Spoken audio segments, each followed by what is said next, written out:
बिस्मिल्लाहिर्रहमानिर्रहीम। अस्सलाम वालेकुम नाज़रीन, यू वाचिंग एनालिसिस रूम। आहियां लैला निसा। नाज़रीन, उमरकोट जे क़ौमी तक NA 213 ते सुभाणे चोटीअ जो मुक़ाबलो थियण वञे पियो वर्सिस पीपल्स पार्टी वर्सिस आज़ाद उम्मीदवार, यानी जंहिंजो तालुक़ ज़ाहिर आहे जंहिंखे हिमायत करे पई PTI, GDA ऐं कुझु ॿियूं पार्टीज़। ॻाल्हि करे रही आहियां जीअं त तव्हांखे ख़बर आहे त नवाब यूसुफ टालपुर जे लाॾाणे खां पोइ NA 213 जी सीट ख़ाली थी ऐं सुभाणे उन ते इलेक्शन्स थियण वञनि पिया, जंहिं जूं तयारियूं अॼु बाक़ाइदा तौर ते मुकमल थी चुकियूं आहिनि। इलेक्शन कमीशन जेका पधिराई जारी कई आहे रिगार्डिंग द पोलिंग स्टेशन्स, उहा बि तव्हांखे असीं ॿुधाईंदा हलूं त 498 टोटल पोलिंग स्टेशन्स आहिनि, जंहिं मां 296 पोलिंग स्टेशन सेंसिटिव आहिनि ऐं 91 हाईली सेंसिटिव ऐं जेके 169 रिमेनिंग आहिनि नाज़रीन उहे नॉर्मल आहिनि। सो ही मुक़ाबलो लेट नवाब यूसुफ टालपुर साहब जी जेकी बेवा आहिनि सबा टालपुर साहिबा, उहे स्टैंड कनि पियूं। उहे कैंडिडेट आहिनि जेके इलेक्शन सुभाणे कंटेस्ट कंदियूं NA 213 जे तक तां। ऐं ॿिए पासे जेकी हुननि जी अॻियां उम्मीदवार बीठा आहिनि साम्हूं अपोज़िशन में, उहे लाल मलही साहब आहिनि, जंहिंखे हिन वक़्तु सुठी हिमायत हासिलु आहे पाकिस्तान तहरीक इंसाफ, GDA ऐं मुस्लिम लीग नून जी बि जेकॾहिं ॻाल्हि कयूं त उहे बि लाल मलही साहब खे वॾो सपोर्ट कनि पिया। सो जेकॾहिं असां पोयों नाज़रीन रिकॉर्ड ॾिसूं नवाब यूसुफ टालपुर साहब जो जेकॾहिं असीं रिकॉर्ड ॾिसूं त हू काफ़ी इलेक्शन्स जेके आहिनि सॼो तक़रीबन 6 मुसलसिल इलेक्शन्स हू खटंदा आया आहिनि, जंहिंमां हुननि 1997 में कोन हू खटे सघिया हुया इलेक्शन, जॾहिं पीर नूर मोहम्मद शाह जिलानी साहब खटी विया हुया, जंहिंजो तालुक़ PMLN खां हुयो। पर हाणे सवाल इहो पैदा थिए पियो त हिन भेरे पाकिस्तान पीपल्स पार्टी जे लाइ उमरकोट में छा साॻी सूरतहाल आहे या सूरतहाल हिन भेरे मुख़्तलिफ़ आहे। असां जेकॾहिं इशूज़ खे न ॾिसूं, जेकी गर्मा गर्मी लॻी पई आहे कैनाज़ वारे इशूज़ खे वठी करे, छा उनजो फ़ाइदो जेके हुननि जे अॻियां पार्टीज़ बीठियूं आहिनि, आहे त बज़ाहिर तौर ते पार्टी आहे पर ॾिठो वञे त हुननि जे पोयां वॾियूं पार्टीज़ आहिनि जेके हुननि खे सपोर्ट कनि पियूं। लाल मलही साहब जी ॻाल्हि करे रही आहियां त छा हिन भेरे सूरतहाल साॻी आहे, मुख़्तलिफ़ आहे, पीपल्स पार्टी जे लाइ ॾुखियायूं आहिनि, छा जीअं माज़ी में पीपल्स पार्टी वरी आसानी सां खटंदी आई आहे छा हिन भेरे बि उहो थी सघंदो। ऐं थोरो असां अॻिते हली करे हिन जे वोट्स खे बि ऑब्ज़र्व कंदासीं त पोएं दफ़े जेकॾहिं लाल मलही साहब जी असीं ॻाल्हि कयूं त हू 3 नंबर ते बीठा हुया, तक़रीबन हुननि जा जेके वोट्स आहिनि उहे 37,000 जे वेझो वेझो हुया ऐं ॿिए नंबर ते मुस्लिम लीग नून जा कैंडिडेट हुया, उन्हनि जेको आहे खटे वरिती हुन टाइम इलेक्शन। ऐं पहिरें नंबर ते ज़ाहिर नवाब यूसुफ टालपुर साहब इन इलेक्शन खे इन सीट्स तां शोभा हासिल कई हुई। सो बहरहाल प्रोग्राम जी शुरूआत कयूं था नाज़रीन। मूंखे स्टूडियोज़ में जॉइन कयो आहे सीनियर सहाफ़ी तज़िया निगार नाज़ सैतो साहब ऐं ॿिए पासे मूंखे जॉइन कयो आहे सीनियर सहाफ़ी तज़िया निगार इमदाद सूमर। सो नाज़ साहब, इमदाद साहब, तव्हां ॿिन्ही जी वॾी महिरबानी त तव्हां असां सां गॾु प्रोग्राम में मौजूदु आहियो। सो इमदाद साहब, मुंहिंजी इजाज़त खां शुरूआत नाज़ साहब खां करे वठूं था। नाज़ साहब, वेरी इंट्रेस्टिंग सिचुएशन, सुभाणे चोटीअ जो मुक़ाबलो थींदे नज़र अचे पियो ऐं सभ खां पहिरियों सवाल तव्हां खां इहो कंदसि त ही मुक़ाबलो ही बाय इलेक्शन सुभाणे जेका थियण वञे पई NA 213 उमरकोट में, माज़ी सां जेकॾहिं थोरो कंपेयर कयूं त मुख़्तलिफ़ हूंदी, साॻी, या हिन भेरे तव्हांखे लॻे पियो त सूरतहाल थोरी ॾुखी आहे पीपल्स पार्टी जे लाइ। लला महिरबानी, बज़ाहिर ईअं लॻे थो पियो त छा साॻे स्टाइल जी इलेक्शन आहे, पर हिन जो जेके इंटरनल डायनामिक्स हिन जा ॾिसजनि त हिन में खोड़ नवां डायनामिक्स आहिनि। ओके, उन खां अॻु में ॻाल्हि अॻिते वधायूं त बुनियादी तौर ते अहम ॻाल्हि इहा हूंदी आहे त जॾहिं बाय इलेक्शन का बि थींदी आहे त हिकिड़ी हुकूमत मौजूदु हूंदी आहे ऐं उनजो हिकिड़ो उम्मीदवार ज़ाहिर उते मौजूदु हुजे थो जो हिन सूरत हाल में आहे। उमूमन ही ट्रेंड पाकिस्तान में इहो आहे त बाय इलेक्शन में इहो रेयरली थींदो आहे। पंजाब में पोयनि ॾींहंनि में अलबत्ते ईअं थियो हो त जॾहिं मुखालिफ़ धुर जो उम्मीदवार खटे वियो हुयो, पर सिंध में इहो रेयरली थींदो आहे त को मुखालिफ़ धुर जो उम्मीदवार खटे सघे। इन करे इहा ॻाल्हि त हिन में रखो त पाकिस्तान पीपल्स पार्टी हुकूमत आहे लगातार अचे थी पई उहा खटे। ॿियो हिन जा जेकॾहिं असीं डायनामिक्स हिकिड़ो करे ॾिसूं त ही तव्हांखे हीअ चूंड बज़ाहिर तव्हांखे उम्मीदवार इन तक ते पीपल्स पार्टीअ जो नवाब यूसुफ टालपुर हाणे मरहूम थी चुका आहिनि, उन्हनि जी बेवा विढ़े पई चूंड, जेका पाण ज़ाहिर आहे इज़त जे करे इलेक्शन मुहिम में किथे बि न निकिती आहे। उनजो फर्ज़ंद नवाब तैमूर टालपुर उहा इलेक्शन मुहिम हलाए थो पियो, उहा विढ़े थी पई। ॿिए पासे ॾांहुं इहो आम तौर ते हिते गुज़िरियल 3 इलेक्शन्स खां त लाल माली विढ़ंदो थो अचे पियो, लाल माली विढ़ंदो थो अचे हिन रूप में। त हींअर 2 भेरा त उहो थियो आहे, पर हिन खां अॻु में जेकॾहिं शाह महमूद कुरैशी हिते उम्मीदवार थी विढ़ियो आहे त उनजे पुठियां लाल माली ज़रूरु हूंदो आहे। इन करे इहा सूरत हिकिड़ी त इहा नज़र अचे थी वई। पर तव्हां ॾिसंदो त हिन भेरे इम्पोर्टेंट ॻाल्हि इहा आहे त चूंड हिन भेरे हिकिड़े त पॉलिटिकल पार्टीज़ जे विच में ज़रूरु आहे, पर हिन भेरे नैरेटिव्स में विढ़नि था पिया। इन्हनि जी बिल्कुलु इन जा माना आहे, ॾिसो न, हिकिड़ी ॻाल्हि इहा आहे त हिन कैनाल जो नैरेटिव एॾो मज़बूत हुयो, जेकॾहिं कैनाल जो नैरेटिव हिते न हुजे हा त शायदि हिकिड़ो ॿियो नैरेटिव इन ई रीजन में, इन ई कॉन्स्टिट्यूंसीअ में हो जेको हाणे दॿिजी वियो आहे, उहो हुयो डॉक्टर शाहनवाज़ जो क़त्ल जेको थियो हुयो, उहो डिस्कस थिया, पर उहो ज़ाहिर नथो थिए पियो। ऐं उन जो फ़ाइदो कंहिंखे मिलंदो, कीअं मिलंदो, इहो बि ॾिसणो आहे, छाकाणि त उहो काफ़ी सेंसिटिव क़िस्म जो मामिलो हुयो। उहो उम्मीदवार मौजूदु आहे जेको अक्यूज़ आहे उन केस में, उमरजान सरंदी, पोएं भेरे बि उन वोट खयां हुया, हींअर बि बीठल आहे, पर उनजो ज़िक्र फ़िक्र माण्हू उनखे पोटेंशियल हिन भेरे न पिया सम्झनि। पर जेकॾहिं इहो न हुजे हा त ही डायनामिक्स बिल्कुलु ॿिया थी वञनि हा इलेक्शन। हिकिड़ी इहा ॻाल्हि आहे। ॿी ॻाल्हि इहा आहे त मिसाल पोएं भेरे ईअं थियो हुयो त जेकी पाकिस्तान पीपुल्स पार्टी हुई, उहा हितां आमतौर ते सोलो पंहिंजे राजूनी तरीक़े सां, पंहिंजे पॉलिटिकल तरीक़े सां इलेक्शन विड़े थी पई।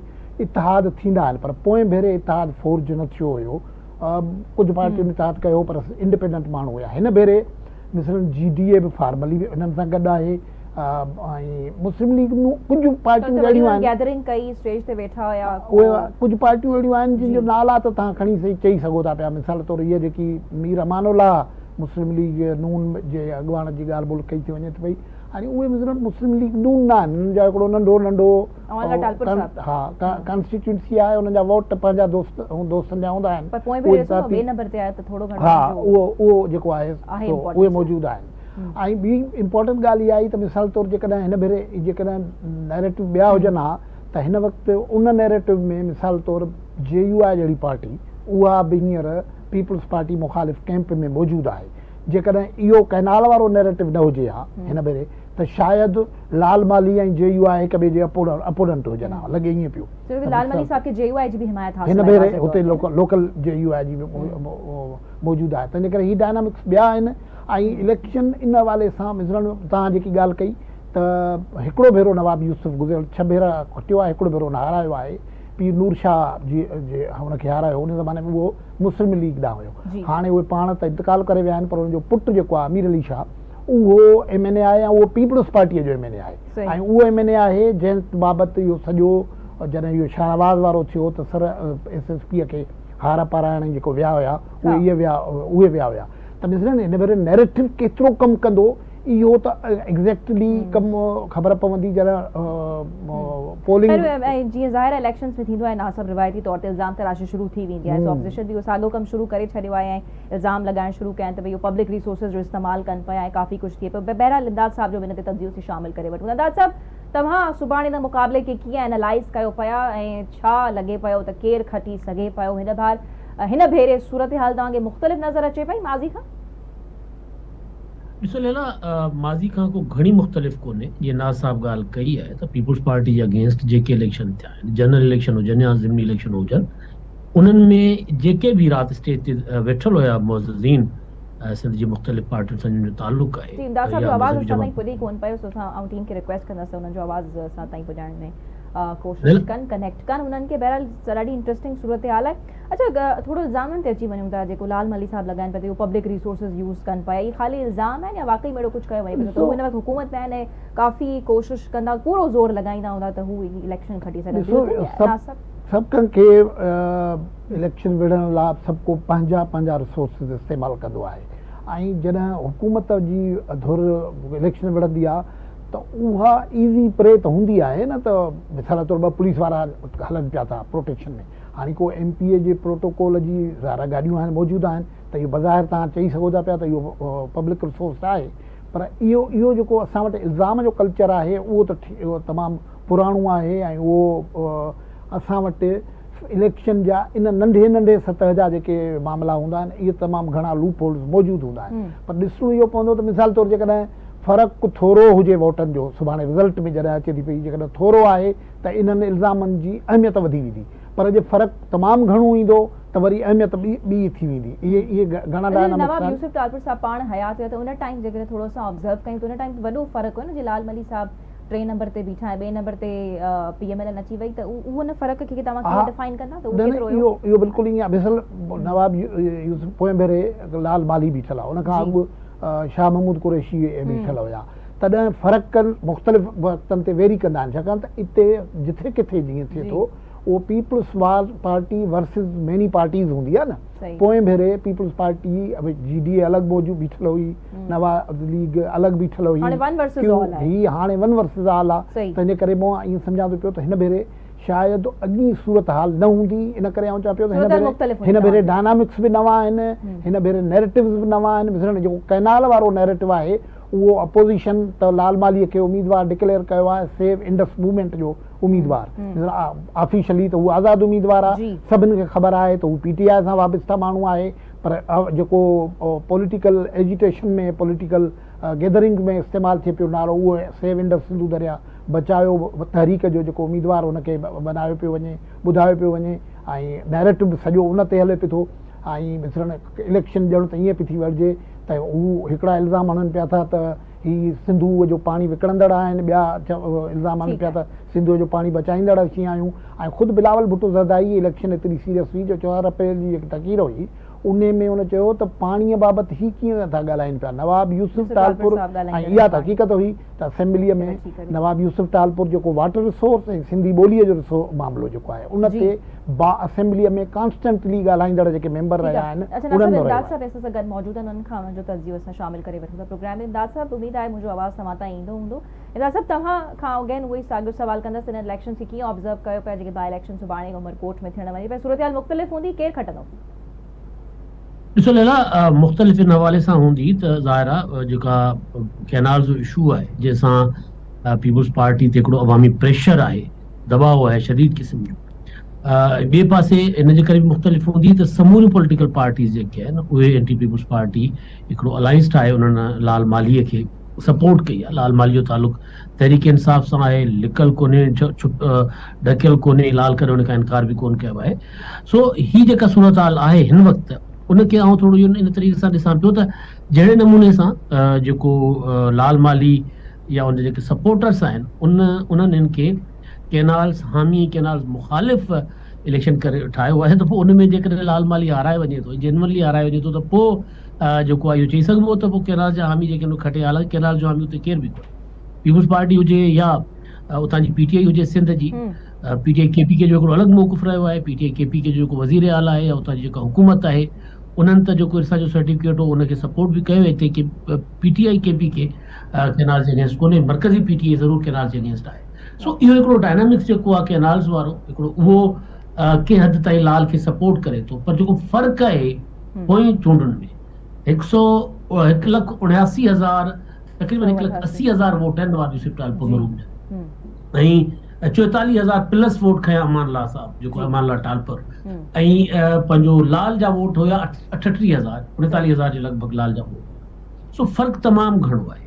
ऐं छा इहो सिर्फ़ु ऐं सिर्फ़ु जेको कैनाल जो इशू आहे उन ते जेको आहे लाल खे एतिरो वोट मिली वेंदो या नवाब साहब जी जेका फैमिली आहे उहा पंहिंजो वोट बैंक जेको आहे उन तरीक़े सां सेव करे सघंदी, छाकाणि त आम चूंडुनि में ज़ाहिर ट्रेंड्स कुझु मुख़्तलिफ़ हूंदा आहिनि। नंढी चूंड में उहो एॾे पैमाने ते माण्हू ॿाहिरि नाहिनि निकिरंदा, पर जहिड़े नमूने सां कैंपेन हलाई वई आहे, जेको कल जलसो उमरकोट में लाल माली जो थियो जिथे समूरी लीडरशिप वेठी हुई, त उन मां इहो थोरो लॻे थो त कोई इलेक्शन थोरो डिफरेंट ही इलेक्शन हूंदो आम नंढियुनि चूंडुनि खां। पर जेकॾहिं सवाल आहे खटण जो त मुंहिंजो ख़्याल आहे त पीपल्स पार्टी खे ही इलेक्शन थोरो महिनत सवाई करणी पवंदी। टफ टाइम पीपल्स पार्टी लाइ ज़रूरु आहे, पर मूंखे नथो लॻे त ही इलेक्शन उमरकोट जी जेका आहे उहा नवाब यूसुफ टालपुर जी फैमिली या पीपल्स पार्टी लूज़ कंदी। जेकर लूज़ कंदी त पोइ इहो हिकिड़ो वॾो अपसेट हूंदो पीपल्स पार्टी। तो बज़ाहिर असां लाल माली साहब जी कैंपेन खे थोरो ऑब्ज़र्व कयूं, जीअं ॿियनि पार्टीज़ जी उनखे सपोर्ट आहे त लॻे थो वॾो टफ टाइम ॾियण वञनि पिया, ऐं पोयां रीज़न्स खे असां जेकॾहिं ऑब्ज़र्व कयूं पिया त उन में कैनाल्स वारी ॻाल्हि सभ खां पहिरीं अचे पई। उनखां अलावा हू कहिड़ा वाइदा करे सघनि पिया उमरकोट जी आवाम सां, इहो बि त ॾिसणो पवंदो न इमदाद साहब, त छा उन्हनि शयुनि खे उतां जो आवाम बाए कंदो या न, या उतां जो आवाम जेको आहे परेशान आहे पुराणी सियासत खे ॾिसी करे। ॾिसो, अपोज़िशन जो जेको उम्मीदवार हूंदो आहे उहो वाइदा वीचारो कहिड़ो कंदो, उहो त उते ज़ाहिर जेका ॾुख आहे तकलीफ़ आहे माण्हुनि जो उनजो इज़हार कंदो, या छाकाणि लाल जो तालुक़ तहरीक इंसाफ़ सां आहे त पोइ तहरीक इंसाफ़ ते जेके पाबंदियूं लॻियूं आहिनि या तहरीक इंसाफ़ जा माण्हू गिरफ़्तार थियनि था, पैका एक्ट आहे या ॿिया मामला आहिनि, लाल वध में उहे ॻाल्हियूं करे सघे थो पियो न। हाणे उन्हनि जी का हुकूमत त हिकिड़ी सीट तां कोन ठहणी आहे जो पंहिंजो वॾो मंशूर खणी ईंदो ज़ाहिर मैक्सिमम इहो लाल चई सघे थो ऐं क़ौमी असेंबली में वञी जेको आहे कैनाल जे ख़िलाफ़ पंहिंजो उते किरदारु अदा कंदो सियासत जे हक़नि जी ॻाल्हि कंदो इन क़िस्म जूं ॻाल्हियूं त उहो करे सघे थो पियो पर को वॾो वाइदो ज़ाहिर आहे उनजी उन पोज़ीशन में लाल मुंहिंजो ख़्याल आहे कोन हूंदो जो हू पंहिंजो करे को वॾो वाइदो पर हीउ इलेक्शन दिलचस्प ज़रूरु हूंदो छाकाणि त सभिनी जूं नज़रूं हूंदियूं ख़ासि तौर ते सिंध में सिंध खां ॿाहिरि त पोइ जेको पंजाब आहे या ॿिया इलाइक़ा ख़ासि तौर ते पंजाब उहो त पंजाब खां ॿाहिरि जेको बि थींदो आहे त उन्हनि जो को एॾी ख़ासि उन्हनि जो इंट्रस्ट कोन हूंदो आहे ऐं हीअ त कैनाल जो इशू आहे तो कैनाल जे इशू जे करे इंट्रस्टिंग ज़रूरु हूंदो सुभाणे वारो जेको आहे पोलिंग ज़रूरु हूंदी पर आउं थोरो मुंहिंजे ख़्याल में त एॾो वॾो प्रॉब्लम पीपुल्स पार्टी लाइ शायदि उते न थिए जेतिरो प्रॉब्लम थियणो उहो पीपुल्स पार्टी कवर करण जी कोशिशि करे थी पई ऐं ॾिसो न हाणे स्टेज ते कल्ह जेकॾहिं आउं ग़लति न आहियां नाज़ साहब मूंखे दुरुस्त कनि त स्टेज ते कल्ह अरबाब गुलाम रहीम बि वेठा हुआ हाणे अरबाब गुलाम रहीम उन वक़्त में वॾा वज़ीर हुया सिंध जा जॾहिं ग्रेटर थल कैनाल ठहियो पिए ऐं पीपुल्स पार्टी उते रोडनि ते हुई एंटी थल कैनाल मूवमेंट में ऐं उन में निसार खोड़ो साहब जेके उन्हनि जा कन्वीनियर हुया सो ज़ाहिर आहे हिकिड़ी शइ माण्हुनि खे त यादि हुजे थी न सिर्फ़ु इहो कोन्हे त तव्हां अॼु जी ॻाल्हि कयो सुबुह माण्हू कल्ह चाहे पीपुल्स पार्टी जो माज़ी हुजे या मुस्लिम लीग पंहिंजो PTI जो माज़ी हुजे या सिंध जा जेके असांजी ॿियूं धुरियूं आहिनि उन्हनि जो माज़ी हुजे त उहो माण्हू कोन था विसारनि न सो जेकॾहिं उते इहो चइजे त एंटी पंहिंजो कैनाल मूवमेंट जेका आहे उन में जेकॾहिं अरबाब गुलाम रहीम वेठो आहे त पोइ उहा काया पलटे छॾींदी सॼी सियासत जी त मूंखे नथो लॻे इहे छाकाणि त उन में खोड़ सारियूं धुरियूं वेठियूं आहिनि जेके बज़ाते ख़ुदि पीर साहब पागाड़े ते ई रहियो आहे त कालाबाग जा सपोर्टर रहिया आहिनि सो हिकिड़ा डायनामिक्स जेके आहिनि उहे ज़रूरु थोरो माण्हू जज़्बाती ज़रूरु आहिनि पर इहो सफ़ा ईअं बि कोन्हे मुंहिंजो ख़्यालु आहे त को सफ़ा जेको आहे बाज़ी पलटी थी नाज़ साहब वधीक हिन में तव्हांजो मुंहिंजो ख़्यालु आहे त बहितर नमूने सां ॿुधाए सघंदा उते वेठा आहिनि ते रोशनी विझी सघो था ॿियो वधीक पीपल्स पार्टी पॉपुलैरिटी जी उते ॻाल्हि कजे त कृष्णा या भील कम्युनिटीज़ में काफ़ी उते पॉपुलर आहिनि त उहा उन्हनि खे शइ सपोर्ट करे हिकिड़ो ॿियो मामिलो इहो थियो आहे जेको इमदाद चयो पियो ज़बरदस्त ॻाल्हि हुई त के जेको फ़र्क़ु हूंदो उहो घटि थींदो मिसाल तौर कुझु लिमिटेशन्स हर कंहिंजूं थियनि थियूं न जेका पीपुल्स पार्टी आहे उनजूं हिन भेरे पंहिंजूं लिमिटेशन्स आहिनि जॾहिं माण्हू हुकूमत में हुजे थो उनजूं पंहिंजूं लिमिटेशन्स आहिनि ऐं जॾहिं तव्हां अपोज़िशन में आओ तॾहिं उनजूं पंहिंजूं लिमिटेशन्स आहिनि ऐं पोइ वरी उनजूं पंहिंजा एडवांटेजिस बि आहिनि मिसरनि इन तक में जेको वोटनि जी शरह आहे उहो 52% खां वधीक जेको नॉन मुस्लिम वोट आहे जंहिंखे पाकिस्तान जो आइन हिते असीं त कोन था चऊं पाकिस्तान जो आइन चए थो माइनॉरिटी वोट आहे ऐं 47-48% मुस्लिम वोटर आहे जॾहिं हिते वॾो जेको कार्ड खेॾी सघिजे पियो उहो आहे माइनॉरिटी वोटर जो कार्ड पर सूरत हाल इहा आहे जो हिन जेका कंपोज़िशन ठही आहे जेका सपोर्ट लाल बालीअ खे जंहिं क़िस्म जी अपोज़िशन पार्टी जी मिली आहे उन में मज़हबी एलिमेंट बि आहे उहे बि मौजूदु माना उहे मज़हबी जमायत मुस्लमाननि जूं मज़हबी जमायतूं उहे उन में शामिल आहिनि इन करे लाल बाली जेको उतां जो जेको मज़हबी माइनॉरिटीअ जी उहो कार्ड आहे माइनॉरिटी सेंसिटिविटी आहे उन सां खेॾी नथो सघे गुज़िरियल राति मूं ॾिठो पियो कुझु त अमानुल्लाह टालपुर वटि जेको जलसो थियो आहे बोरझर में उन में ऐं कुनरीअ में उन में लाल इशारतनि त इहो चयो पिए त छा हिते हेतिरी आबादी माइनॉरिटीअ जी आहे उन्हनि जा मसइला आहिनि फोर्स कन्वर्जन जो मसइलो आहे ॿिया मामला आहिनि त इन करे उहो पूरी रीति छाकाणि त हिन इलेक्शन जो मूं चयो पिए न त हिन में खोड़ डायनामिक्स जो खोड़ नैरेटिव जो मर्डर बि थियो आहे कुझु नैरेटिव हीउ जेको कैनाल वारो नैरेटिव आहे उहो तमामु वॾो थियो कैनाल जो नैरेटिव जीअं गुफ़्तगू वग़ैरह थी थिए त बिलावल भुट्टो ज़रदारी साहब हिन कैनाल जे नैरेटिव खे 4 अप्रैल जे पंहिंजी तक़रीर मां हिन इलेक्शन जो हिसो बनायो ऐं चयो त नवाब यूसुफ टालपुर त सभ खां वधीक कैनाल ऐं वाटर इशूज़ जो प्रोपोनेंट हुयो ॻाल्हि कंदा हुया इन करे उहो बि रहंदो हाणे बाक़ी जेकी लोकल माइनॉरिटी वारो आहे मिसाल रुॻो तव्हां कृष्णा न पीपुल्स पार्टीअ माइनॉरिटीअ वारे वोट खे बि हिते रुॻो कृष्णा न आहे वीर जी कोहली ॾिसंदो पंहिंजो पूंजो भील ॾिसंदो उन खां सवाइ खट्टूबल ॾिसंदो राणा जेके राणा जेके राजपूत ठकुर जेकी आहिनि रुॻो लोअर क्लास न शेड्यूल कास्ट न पर मथियूं क्लास जेको आहे जाती सिस्टम हिंदू समाज में मौजूदु आहे त उनखे बि उन सेटिस्फाई करण जी कोशिशि कयो आहे त पीपुल्स पार्टीअ पंहिंजो दामन त वॾो कयो आहे उनखे घेरो कयो आहे पर इन में को शक न आहे त मिसाल तौरु जंहिं क़िस्म जी समूरी सिंध में एनवायरमेंट आहे उहो माण्हुनि जे ज़हननि ते केतिरो असरअंदाज़ कंदो उहो हिन भेरे उन ते ख़बर पवंदो आहे सभ खां अहम ॻाल्हि जेकी आउं सम्झां थो पियो त हिन भेरे मैटर इहो कंदो त हीअ जेके हिक ॿिए जे ख़िलाफ़ु पिच थियल पार्टीज़ आहिनि उहे वोटर खे केतिरो पोलिंग स्टेशन ते आणनि थियूं केतिरो पोलिंग स्टेशन जेकी पार्टी पोलिंग स्टेशन ते वोटर खे आणण जो इंतज़ाम वधीक करे सघंदी मुंहिंजो ख़्यालु आहे त उहा उनखे फ़ाइदे में रहंदो जेतिरो वोटर वधीक ईंदो। 6 लख खां वधीक जेकॾहिं वोटर्स आहिनि, so वोट- ज़ाहिर 6 लख आहे खां वधीक वोटर आहिनि ऐं पोइ उन में जीअं मां अॻु में ॿुधायो तव्हांखे त 52% खां वधीक माइनॉरिटीअ जो वोट आहे ऐं उन ठीकु में आहे। अर्बन सेंटर्स थोरा आहिनि, रूरल सेंटर्स जो वोट, रूरल एरियाज़ जो वोट वधीक आहे। इहे सभु डायनामिक्स हूंदा जेके फ़ैसिलो कंदा। ठीकु आहे, हिते असां शॉर्ट कमर्शियल ब्रेक वठंदासीं। ब्रेक खां पोइ नाज़रीन हितां ई असां गुफ़्तगू खे अॻिते वधायूं था।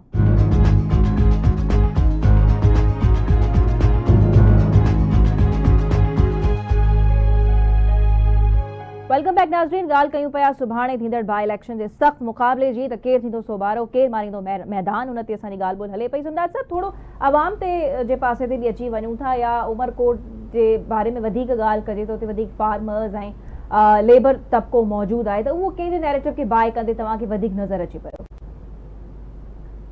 ॾिसो लैला, हाणे जेका उते सूरत हाल आहे, या ख़ासि तौर ते सिंध, ज़ाहिर जेका सॼी सिंध में सूरत हाल आहे उहा रिफ्लेक्ट कंदी उमरकोट में बि। पर हाणे ही जेको इलाइक़ो आहे, हिते ज़ात बिरादरी इहे मामला जेके आहिनि जॻह ते, ख़ासि तौर ते जेको असांजी हिंदू कम्युनिटी आहे उन में वॾो मैटर करे थी पई। कल्ह मूं ॿुधो पिए राणा हमीर सिंह जो ख़िताबु हुयो, उन पंहिंजी जेका हिंदू बिरादरी खे पंहिंजी ॿोलीअ में जेका उन्हनि जी आहे ढाटकी ॿोली, उन में उन्हनि ख़िताबु कयो। उन्हनि मुकमल उन्हनि खे जेको आहे पीपल्स पार्टी खे ज़ाहिर पीपल्स पार्टी सां उनजो तालुक़ु आहे, त वोट ॾियण लाइ उन्हनि खे आमादा करण जी कोशिशि कई। साॻे तरीक़े सां जीअं नाज़ साहब ॻाल्हि कई पई, हाणे जिथे लाल माली खे एडवांटेज आहिनि, उते जेकॾहिं के पॉलिटिकल पार्टीज़ जेके शाहनवाज़ कुंवर वारे मामले में ॿिए पासे बीठियूं हुयूं, उहे पॉलिटिकल पार्टी जेकॾहिं लाल माली सां हूंदियूं त लाल माली खे उनजो ज़ाहिर नुक़सानु थींदो। सो जिथे पीपल्स पार्टी खे खोड़ सारा नुक़सान थियनि था पिया, उते लाल खे बि समूरा एडवांटेज हासिल कोन्हनि। हाणे रही ॻाल्हि आम माण्हू जी, त जेको आम माण्हू आहे, जेको पॉलिटिकल वोटर आहे, उहो मुंहिंजो ख़्याल आहे कोई एॾो शिफ्ट हुन में कोन ईंदो। जेको पीपल्स पार्टी जो वोटर आहे उहो पीपल्स पार्टी जे कैंप में ई वेंदो। जेको वोटर आहे लाल मालीअ जो, या मुख़्तलिफ़ जेके उते धुरियूं आहिनि जंहिंमें पीर साहब पागार आहिनि, शाह महमूद कुरैशी जा मुरीद आहिनि उते, या अरबाब ग़ुलाम रहीम जा वोटर आहिनि, या जेकॾहिं की कॉम्परेस सां उन्हनि जेकॾहिं के वोटर हूंदा त उहे ज़ाहिर आहे उन इतिहाद जे करे लाल माली ॾे वेंदा। पर को वॾो शिफ्ट अवामी लेवल ते वोट जे हिसाब सां मूंखे थींदे नज़र नथो अचे। ज़ाहिर आहे लाल जेकॾहिं पोइ इलेक्शन में 38,000 39,000 वोट खयां त थी सघे थो 50,000 60,000 थी हलियो वञे। नवाब यूसुफ टालपुर जा वोट जेके 2.5 लख या 1,80,000 हुया, त थी सघे थो उहो 1 लख जे लॻभॻि अची वञे। इहो डायनामिक्स सिर्फ़ु इन जे करे न हूंदा त को केनार जो इशू आहे, वरी जेका नंढी चूंड जा डायनामिक्स जेके आहिनि उहे बि उन ते असर विझी सघनि था, छाकाणि त नंढी चूंडुनि में टर्न आउट घटि हूंदो आहे। हाणे इहो मैटर कंदो टर्न आउट ते, त उहो केतिरो वधीक थिए थो। जेकॾहिं टर्न आउट वधीक हूंदो त मुमकिन आहे त जेको नवाब यूसुफ टालपुर जी फैमिली आहे उहो कुझु हज़ार वोट लूज़ करे, ऐं लाल माली जेको आहे खोड़ सारा हज़ार वोट जेके आहिनि उहे प्लस हुन जा थियनि। पर छा उहो खटण जी पोज़ीशन में हूंदा, इहो हिकिड़ो वॾो सवाल आहे। ॿी ॻाल्हि, जेको आम माण्हू आहे, आम वोटर जेको आहे, उहो मुंहिंजो अच्छा हिकिड़ो जेको आज़ादु वोटर हूंदो आहे, जेको शिफ्ट थींदो रहंदो आहे, उहो त मुमकिन आहे त लाल वारे पासे हलियो वञे। पर जेको कटर वोटर थिए थो पॉलिटिकल पार्टियुनि जो, उहो मुंहिंजो ख़्यालु आहे त उहो शिफ्ट कोन थींदो, उहो पंहिंजी जॻह ते मौजूदु रहंदो। सो इहा सूरत हाल जेका मूंखे नज़र अचे थी। सही। अच्छा नाज़ साहब, ॿियो इहे बि ख़बरूं सर्कुलेट कनि पियूं त उमरकोट में उते within the party, people's party जी जेकॾहिं ॻाल्हि कयूं त विदिन द पार्टी जेके आहिनि लोकल लीडरशिप में के इख़्तिलाफ़ मौजूदु आहिनि, के डिफरेंसिस मौजूदु आहिनि पंहिंजी जॻह ते। यानी हिकु तरफ़ तैमूर साहब जे जेके वालिद आहिनि नवाब यूसुफ टालपुर साहब, उन्हनि जो ग्रुप, या ॿिए पासे MP क़ासिम सुमरो साहब जो जेको ग्रुप आहे, त कुझु डिफरेंसिस हुया, नाराज़ वाराज़ हुया, त उहे शयूं बि छा थोरो सो नुक़सान या मुश्किल ॾुखियाई में विझी सघनि पई पीपल्स पार्टी? इन क़िस्म जूं शयूं त नंढियूं हूंदियूं, पर हिन क़िस्म जे मामलनि ते घणे भाङे हिन वक़्तु त को इन क़िस्म जी कान आई आहे। हाणे हिस्टोरिकली जेकॾहिं ॾिसबो त इहे अप्स डाउन्स उन्हनि में ईंदा रहिया आहिनि। खारोड़े जा सैयद, मूरझर जा मीर, इन्हनि जे विच में प्रॉब्लम रहियो आहे। सुमरा पीपल्स पार्टीअ में जेके मौजूदु आहिनि, क़ासिम वारा, हिननि में। पर हिन वक़्तु त असांखे सभु लॻभॻि हिकिड़े पेज ते नज़र अचनि पिया, छाकाणि त इहो को मामिलो नज़र नथो अचे पियो। पर हिते जेको इशारतनि ॻाल्हि पे कई इमदाद साहब, उहा काफ़ी इंपॉर्टेंट ॻाल्हि आहे। हिकिड़ो वोटर जेको ट्रेडिशनल वोटर त आहे, पर हिते जेको अक़ीदे जे पुठियां वोट आहे न, उहो बि मौजूदु आहे। तव्हांखे दिलचस्प ॻाल्हि ॿुधायां त हिते जेके 4 खां वधीक जिन खे कोट एंड कोट चइबो आहे न रूहानी जमायतूं, पीर साहब पागारे जी हुर जमायत हिते आहे, शाह महमूद कुरैशी जी गौसिया जमायत हिते आहे, पीर नूर मोहम्मद शाह जी जीलानी जमायत, जीलानी जमायत उते आहे, ऐं गॾोगॾु पंहिंजो मखदूम साहब जन जी सरवरी जमायत बि हिते आहे। पर इहे वोटर जेके आहिनि उन्हनि में वॾी अक्सरियत पंहिंजे पीरनि मुर्शिद, ऐं हिन में बि ॾिसंदो त हिन वक़्तु हाणे पीर साहब जी जमायत ऐं जेकी गौसिया जमायत आहिनि उहे हिकिड़े पासे आहिनि, ॿिए पासे जीलानी जमायत ऐं सरवरी जमायत वरी उते आहिनि। हाणे इन्हनि मां तव्हां ॾिसो त पीर साहिब त पियो वियो आहे उते पाण, उन्हनि पाण इलेक्शन पीर साहिब पाण त न विया आहिनि पर सदरुद्दीन शाह राशिदी वियो आहे, उनजे भाउ विया आहिनि। ऐं गौसिया जमायत जो ज़ाहिर त लाल बाली ऐं गौसिया जमायत हाणे एतिरी प्रैक्टिस इहा थी आहे हुननि जी गदी चूंड विढ़ण जी जो हू सम्झनि था त लाल मालीअ जो पंहिंजो चवण बि ॼण ईअं आहे ॼण शाह महमूद जेको हींअर उहो हिकिड़ो भेरो ख़िताब बि कयो।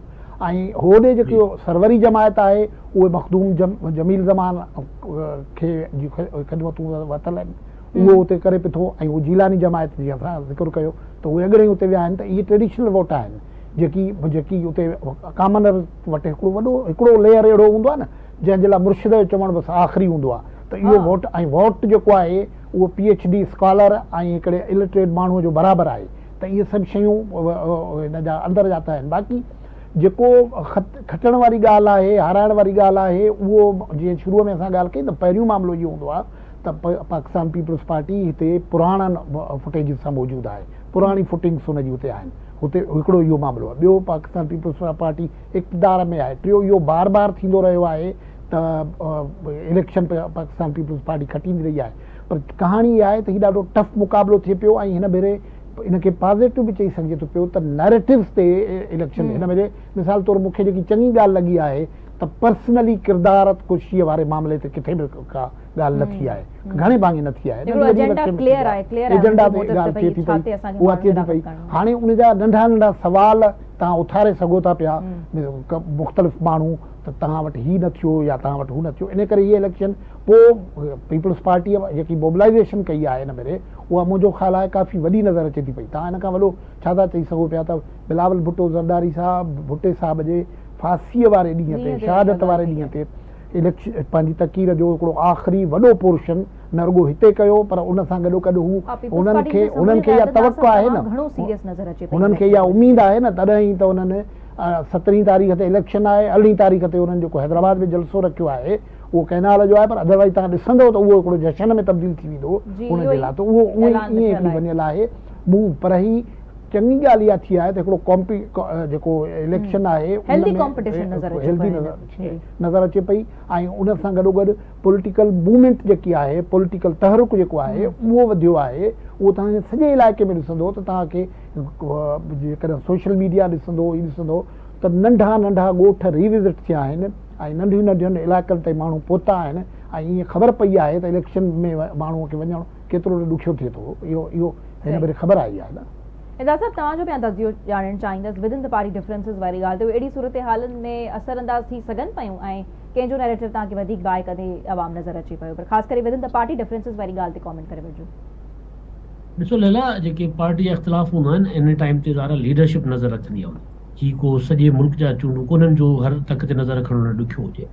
सो जेकॾहिं कासुम सूमरे जा या टालपुर फैमिली जा पाण में इख़्तिलाफ़ के हूंदा या उन में सरदार शाह जो कोई इशू हूंदो इन्हनि सां जेके उते मैटर कनि था पीपल्स पार्टी जा अॻुवाट, त उन्हनि खे लीडरशिप जेको आहे हिकिड़ो वाज़े हिदायतूं हूंदियूं उहे शयूं क्लियर थी वेंदियूं आहिनि। सो मुंहिंजो न आहे ख़्यालु त पार्टी डिफरेंसिस जेके आहिनि उहे हिन चूंड ते असरअंदाज़ थींदा। उन जो सबबु जेको आहे लेला क्लियर आहे। हिकिड़ी नैरेटिव ते जेका चूंड आहे, हिकिड़ो जेको पीपल्स पार्टी जे मथां इल्ज़ाम आहे त उहो कैनाल टाइम ताईं जेकॾहिं इहा चूंड पीपल्स पार्टी हाराए थी त पोइ सुभाणे कासुम सूमरो बि हाराईंदो, पोइ सुभाणे सरदार शाह बि हाराए वेंदो, पोइ सुभाणे फरियाल तालपुर बि हाराए वेंदी। हिकिड़ी वेव ठही सघे थी। उनजे करे पीपल्स पार्टी जेका आहे उहा सर्वाइवल जी इलेक्शन आहे। पीपल्स सर्वाइवल उन सेंस में न, पर पीपल्स पार्टी इहो चांस खणणु नथी चाहे। लाल माली हिकिड़ी चूंड खटे वेंदो ऐं उन खां पोइ शायदि लाल माली जी ज़िंदगीअ ते उन जी सियासत ते कोई एॾो फ़र्क़ु न पए। पर जेकॾहिं पीपल्स पार्टी ही सियासत हाराए थी त पीपल्स पार्टीअ लाइ ईंदड़ जेके 2-3 साल पोयां आहिनि उहे रहंदो इहो ख़तरो त पीपल्स पार्टी जेका आम चूंडनि में उनजी पोज़ीशन छा थी थिए पई। सो पीपल्स पार्टी जेका लीडरशिप आहे मरकज़ी उहा मुंहिंजो न आहे ख़्यालु त को इन लेवल ते इन्हनि शयुनि खे थियणु ॾींदी। जेका नाज़ साहब ॻाल्हि कई अरिड़हीं जो जलसो, बिल्कुलु जेको इहो जलसो आहे ॾिसो न उन जलसे जी तयारी मां ॾिसो उन जलसे लाइ पंहिंजो रोज़ानो मीटिंगूं थियनि थियूं 18 ते इंपॉर्टेंट जलसो आहे हिकु ॾींहुं अॻु में 18 ते परीं। तो उहो जलसो जेको आहे बज़ाते ख़ुदि इहो जेको हिकिड़ो पीपुल्स पार्टी पंहिंजो पाण खे असर्ट करण जी कोशिश करे थी पई त बाबा ईअं कोन्हे जो केनाल मुखालिफ़ जेका तहरीक आहे उहा को असांखे जेको आहे लोढ़े वई आहे, असांजा मैदान ते मौजूदु आहियूं ऐं पोइ जेकॾहिं इलेक्शन खटे था वञनि त ज़ाहिर आहे उहो इलेक्शन खटे पोइ उहो कार्ड पीपुल्स पार्टी इस्तेमालु कंदी त बाबा ॾिसो केनाल मुखालिफ़ असां आहियूं ऐं माण्हुनि असांखे केनाल मुखालिफ़ करार ॾेई वोट ॾिनो आहे। हीअ पहिरीं ॻाल्हि थी पई न त ॿई धुरियूं जेके इहो नारो हणनि त बाबा असां केनाल जा मुखालिफ़ आहियूं। पीपुल्स पार्टी मथां इल्ज़ाम इहो आहे बाबा हू केनाल सदर आसिफ अली ज़रदारी साहब जेका मंज़ूरी ॾिनी उहो उनखे जेको आहे सेल करण जी कोशिश कई थी पई वञे।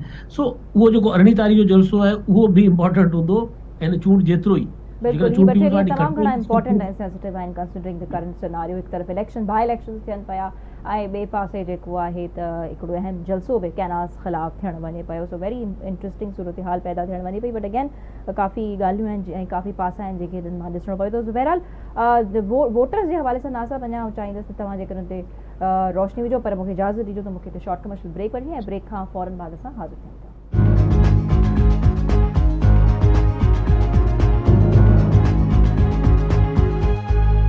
वेलकम बैक नाज़रीन। हिन वक़्तु असां सां गॾु मौजूदु आहिनि पीपल्स पार्टी जा MP नवाब तैमूर टालपुर साहब ऐं सुभाणे हिकिड़ो ज़बरदस्त ऐं सख़्त क़िस्म जो मुक़ाबिलो थियणु वञे पियो। उन्हनि खां उनजे ज़बानी पुछूं था त हू केतिरो कॉन्फिडेंट आहिनि सुभाणे जे इलेक्शन्स खे वठी करे। अस्सलाम वालेकुम नवाब तैमूर टालपुर साहब, उम्मीद आहे तव्हां वटि मुंहिंजो आवाज़ ईंदो हूंदो ऐं firstly please accept my condolences. ऐं ॿिए पासे सुभाणे जी जेकॾहिं ॻाल्हि कजे त वॾो सख़्तु मुक़ाबिलो थियणु वञे पियो। So sir, how confident are you about tomorrow?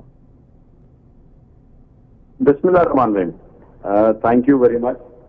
मां सम्झां थो त सुभाणे इंशाअल्लाह ताला इलेक्शन जी तयारियूं आहिनि ऐं ऑफकोर्स ॿई धुरियूं पंहिंजूं तयारियूं करे वेठी आहे, पर को अहिड़ो मुक़ाबिलो मूंखे नज़र न पियो अचे ऐं न को उमरकोट जी आवाम खे अहिड़ो को मुक़ाबिलो नज़र अचे पियो। काफ़ी जेको आहे सो हाइप क्रिएट करण जी कोशिश कई वई। कल्ह बि हिकिड़ो जलसो कयो जंहिंमें 3-4 हज़ार माण्हू या मे बि 5,000 माण्हू बि थी सघनि था। पर 5,000 माण्हुनि मां बि 4,000 माण्हू जेको आहे सो ॿाहिरां आणियल रहा ऐं शायदि 1,000 माण्हू बि हिते लोकली हथु न करे सघंदा। ऐं जेके बि हुई पागारे जी घणो करे जवाब हुई जेका सागर मां बि आई, कोफास मां बि आई, डिफरेंट इलाइक़नि मां हिननि हथु कयो। ऐं जेको इलेक्शन जो रिज़ल्ट आहे उहो त जेको तव्हांजे साम्हूं आहे, तव्हांजे पुराणो फिगर चेक कयो त तक़रीबन मां सम्झां थो लॻभॻि 70,000 प्लस वोट नवाब साहब खे शायदि मिलियो हो। पर सर, हिन भेरे छा तव्हांखे नथो लॻे त सूरत हाल मुख़्तलिफ़ आहे? हिकु तरफ़ कैनास जो इशू ऑनगोइंग आहे ऐं ॿिए पासे लाल वली साहब खे ॿियनि पार्टीज़ जी बि बैकअप ते वॾी सपोर्ट आहे, त उहो डिफरेंस क्रिएट करे सघे पियो? हिते जी ख़बर आहे त बिलावल भुट्टो सिंध जो गैरती पुट आहे।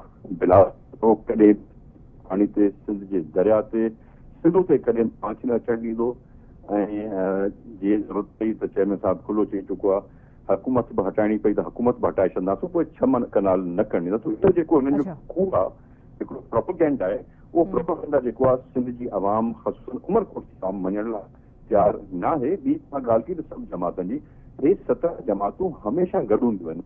खेल बि जेको आहे सो हे 17 जमातूं गॾु आहिनि, रिलीजियस जमातूं, मौलवियुनि जूं जमातूं, सिंध तरक़ी पार्टी, जीए सिंध, तव्हांजी मिशन शामूद कुरैशी साहब, सभु जमातूं बि सभु गॾु आहिनि। पर तव्हांजी हिस्ट्री कंदा त हिननि सभिनि मिली करे नवाब साहब सां मुक़ाबिला कया आहिनि। हिननि सभिनि मिली करे शाह महमूद कुरैशी साहब जहिड़ी वॾी शख़्सियत खे ॾारियो, जेको 80,000 70,000 जी मां सम्झंदो लीड ते असां इलेक्शन खटियासीं, शाह महमूद कुरैशी साहब खे फिरायोसीं। त नाल माली is no contest. Shah Mahmood Qureshi साहब जे साम्हूं कुझु बि न आहिनि ऐं मां नथो ॾिसां को बि कॉन्टेस्ट। सर, केतिरो वोटर तव्हांखे चार्ज उतां जो नज़र अचे पियो? तव्हांखे लॻे पियो त सुभाणे भरपूर तरीक़े सां निकिरंदा? जॾहिं तव्हां बि पंहिंजी कैंपेन में ज़ाहिर तव्हां जेका ॾींहुं हलाई पए उन में वञी करे तव्हां वोटर्स खे छा चओ पिया? छा कैनास वारी ॻाल्हि ते उनखे मोबिलाइज़ करण जी कोशिशि कयो पिया, मोटिवेट कयो पिया, या के नौकरियुनि जा कुझु स्कीम्स जा वाइदा बि कयो पिया? ॾिसो, हे नवाब साहब जी डेथ खां पोइ इलेक्शन थिए पई जी, ऐं न असां सां कंहिं माण्हू खे डिमांड कई आहे, न कंहिं स्कीम जी, न कंहिं नौकरी जी डिमांड कई आहे। ऐं इलाही अहिड़ा माण्हू आहिनि जेके असांखे वोट न ॾींदा हुआ, जेके पीपल्स पार्टी सां तालुक़ु रखंदड़ कोन आहे। इलाही सारा अहिड़ा माण्हू आहिनि जिन बिना मुंहिंजे वोट घुरे अची चयो आहे त बाबा नवाब साहब जी वॾियूं ख़िदमतूं ज़िल आहियूं। असां हेल जेको आहे पीपल्स पार्टी खे बिना शर्त शराइत ते वठो। तव्हां हिसाबु लॻाए छॾियो को 2.25 लख वोट पीपल्स पार्टी जो संदो जेको असां खणंदा आहियूं हमेशह इलेक्शन में। प्लस मां ॾिसां थो नवाब साहब जे न हुजण जे करे 15-20 हज़ार वोट एटलीस्ट ॿियो बि जेको आहे पीपल्स पार्टी खे मिलणु खपे। जे असां सुठी कास्टिंग करण में कामयाब थी वियासीं त 2.25 लख वोट 2 लख खां 2.25 लख वोट असांखे मिलणु खपे। ऐं लाल माली पॉइंट जेकर तक़रीबन 30-35 हज़ार वोट खया हा त मां सम्झां थो सभु पार्टियूं मिली वञनि तो 50-60 हज़ार खणंदा। सो इहे तव्हां फिगर्स चेक तव्हां अंदाज़े मुताबिक़ काफ़ी एक्यूरेट भेण खपनि सुभाणे जे हर शइ स्मूथली हले थी। सही। अच्छा नवाब साहब हिकिड़ो आख़िरी सवाल हूंदो त तव्हां सम्झो पिया त माण्हू जेको वोट कास्ट कंदा आहिनि उहो शख़्सियत माण्हू खे ॾिसी करे ॾींदा आहिनि या पार्टी खे ॾिसी करे ॾींदा आहिनि? हाँ ख़बर न तव्हांजो ओपिनियन में छा आहे पर तव्हांजो को बि छो त तव्हां नवाब साहब जी जेकॾहिं ॻाल्हि कयो त हुननि जो काफ़ी जीअं तव्हां हाणे बि ॿुधायो त काफ़ी माण्हू रिस्पेक्ट कनि पिया इन हिसाब सां इन सूरत हाल खे कंसिडर कंदे उन्हनि का तव्हां सां का डिमांड वग़ैरह न रखी आहे त छा तव्हां सम्झो पिया त हिन भेरे थोरी घणी सूरत हाल मुख़्तलिफ़ हूंदी इन कॉन्टेक्स्ट में? मां सम्झो हेल कैंडिडेट तमामु वीक आहे ऐं सिचुएशन जेको आहे पीपल्स पार्टी खे इन हिसाब सां फेवर करे पई। जेको माण्हू पीपल्स पार्टी जो जियालो आहे जेको माण्हू सॼी उमिरि पीपल्स पार्टी खे वोट ॾींदो आया हो हेल बि ज़ोरो शोर सां पीपल्स पार्टी खे वोट ॾींदा। ऑफकोर्स नवाब साहब जी शख़्सियत थी ख़िदमत आहे हुन सॼी ज़िंदगी ते उमरकोट ज़िले जी ख़िदमत कई आहे माण्हुनि खे तमामु घणो लगाव प्यार ऐं इज़त नवाब साहब लाइ त मां सम्झां पियो तक़रीबन जेको रिज़ल्ट अचणु खपे बिना मुक़ाबले वारो थियणु खपे। ठीक है, थैंक यू वेरी मच नवाब साहब तव्हां सां गॾु मौजूदु हुया ऐं सुभाणे जी इलेक्शंस खे वठी करे यू वेरी कॉन्फिडेंट ऐं असां नाज़रीन गॾोगॾु लाल माली साहब खे बि दावत ॾिनी हुईसीं प्रोग्राम में पर उन्हनि असांखे जवाब रिस्पॉन्स न ॾिनो डिस्पाइट द कमिटमेंट सो इन जे करे असां उन्हनि जो मौक़िफ़ शामिल न करे सघियासीं। ज़ुबैर तव्हां गुफ़्तगू ॿुधी डार साहब इमदाद साहब नवाब तैमूर टालपुर साहब जी छा लॻो पई ऐं जेको आख़िर में सवाल कयो त छो त ज़ाहिर उन्हनि जे वालिद साहब जी हिकिड़ी शख़्सियत हुई काफ़ी उन्हनि खे माण्हू उन्हनि जी हर ॻाल्हि ते यकीन कंदा हुया उन्हनि जा सुठा फॉलोअर्स हुया पर हाणे सूरत हाल इज़ क्वाइट डिफरेंट। नासिब इन ते हिकिड़ो वन लाइनर कॉमेंट करे छॾियो त पोइ इमदाद साहब जी तरफ़ वञा। सभु कंहिंजी नज़र आहे नवाब तैमूर टालपुर साहब बि इहा ॻाल्हि कई त जेकॾहिं माण्हू निकिता त पोइ असां एतिरा करे वठंदासीं। हाणे टर्न आउट आहे पॉलिटिकल पार्टीज़ जो इहो ॾिसणो पवंदो आहे की हाणे इहे जेकी वेरिएशन इहो साॻे नमूने सां जेकॾहिं जॾहिं ऑफ द रिकॉर्ड ॻाल्हि पिए थियूं ऑफ कैमरा ॻाल्हि पिए थी ऑफ द रिकॉर्ड न पर ऑफ कैमरा त लाल मालीअ सां मुंहिंजी ॻाल्हि पई त जेको उम्मीदवार आहे न उहो त खटियल पाण खे ॼाणाईंदो आहे न त असीं त खटियो वेठा आहियूं। हाणे सुभाणे फ़ैसिलो थींदो असीं पोज़ीशन में न आहियूं ऐं असांखे इहा त ख़बर आहे त मुक़ाबिलो टफ आहे। पाकिस्तान पीपल्स पार्टी हिकिड़ी स्ट्रॉन्ग उते फुटिंग्स रखे थी उहो बि आहे होॾां हुन सां बि गॾु ॿियूं पार्टियूं आयल आहिनि इन करे दिलचस्प ॻाल्हि इहा आहे। ऐं सभ खां इम्पोर्टेंट ॻाल्हि इहा आहे माण्हुनि खे जेका मां चवणु चाहियां थो पियो त हिते बुनियादी तौर ते चूंडुनि वारनि ॾींहंनि ते लॉ एंड ऑर्डर ऐं समाजी तल्लुक़ बिगाड़ वारी सूरत हाल थींदी आहे किथे हथु वठी शरारत वारो मामिलो थींदो आहे उन खां बचणु घुरिजे। हीउ ॾाढो सेंसिटिव तक आहे इते अमन अमान जो हुजणु तमामु ज़रूरी आहे। हाईली सेंसिटिव आहिनि ऐं हुनजो माना तव्हां अंदाज़ो लॻायो त हुते सूरत हाल कहिड़ी आहे। 92 जेके आहिनि से हाईली सेंसिटिव आहिनि 296 जी जी इमदाद साहब तव्हांखे उन्हनि जी ॻाल्हियुनि मां छा लॻो पए त he is confident for tomorrow? सुरेला जेको तव्हांजो सवाल हुयो न उहो सवाल ज़ाहिर उन्हनि जेको जवाबु ॾिनो जेका मूंखे ॻाल्हि लॻे थी त हिकिड़ी पॉलिटिकल फैमिली जेका हुजे थी त जेका माण्हुनि सां राब्ते में आहे पंहिंजे तक में आहे उनमें ज़ाहिर आहे जेको वॾो फौत थी वञे थो त पोइ उन पॉलिटिकल फैमिली सां मूंखां माण्हू मुंहुं कोन मोड़ींदा आहिनि जेकर उहो माण्हुनि में रहे थी। ज़ाहिर हिकु सियासी फैमिली आहे पंहिंजो तैमूर टालपुर पाण मैदान में आहे उन्हनि जी वालदा इलेक्शन विढ़े पई थी नवाब साहब सॼी ज़िंदगी उते गुज़ारियो त मुंहिंजो न आहे ख़्यालु त को एॾो वॾो फ़र्क़ु पवंदो उन्हनि जे वफ़ात सां को नेगेटिव पॉजिटिव जेका तैमूर साहब जेके मुंहिंजो ख़्यालु आहे वधीक उन्हनि पंहिंजी उमेद लॻाई त को 20-25 वोट एडअप करे छॾियो एतिरो त मूंखे नथो लॻे छाकाणि त नंढी चूंड आहे नंढी चूंड में एॾे पैमाने ते वोट न पवंदा पर लाल वारो वोट जेको आहे उन्हनि बिल्कुलु ठीकु ॿुधायो। मूं तव्हांखे पहिरियों इहो ई चयो त लाल जो वोट कुझु वधी सघे थो पियो 38 हज़ारनि मां 50 हज़ार ते लाल वञी सघे थो शायदि हुन खां मथे हलियो वञे नवाब तैमूर टालपुर वारो वोट जेको आहे उहो शायदि थोरो न खटण वारी पोजीशन मूंखे नथी लॻे। लाल असांजो दोस्त आहे नासाब जो बि दोस्त आहे लाल बल्कि जूनियर लाल जो पोजीशन शायदि न आहे। सही तो नासिब तव्हां बि इहो सम्झो पिया लाल साहब कोन खटी सघंदा? वरी ॻाल्हि थो चवां त जेके माण्हू इलेक्शन में बीहनि था उहे हर माण्हू तव्हां चवंदो त मां खटींदुसि पियो ऐं रिज़ल्ट तव्हांखे कुझु शयूं वाल ते नज़र अचनि थियूं पर असांखे जजमेंटल नथा ठीकु आहे तव्हां ॿिन्ही खे इहो ई लॻे पियो त भई पीपल्स पार्टी सुभाणे खटंदी। सो बहरहाल इन ई नोट ते असां ख़तमु कयूं पिया सुभाणे वधीक ॾिसंदासीं त वॾो दिलचस्प मुक़ाबिलो आहे ऐं टफ कॉम्पिटिशन ज़ाहिर हूंदो सो ॾिसूं था त केरु मैदान खटे पियो केरु खटे उहो ज़ाहिर सुभाणे असांखे ख़बर पवंदी। सो हुते ई नाज़रीन असां पंहिंजे प्रोग्राम जो वक़्तु ख़तमु थी चुको आहे। वधीक तव्हां सां मुलाक़ात थींदी सुभाणे। पंहिंजो फीडबैक ॾियण सां अॻे हरगिज़ न विसारींदा। अल्लाह हाफ़िज़।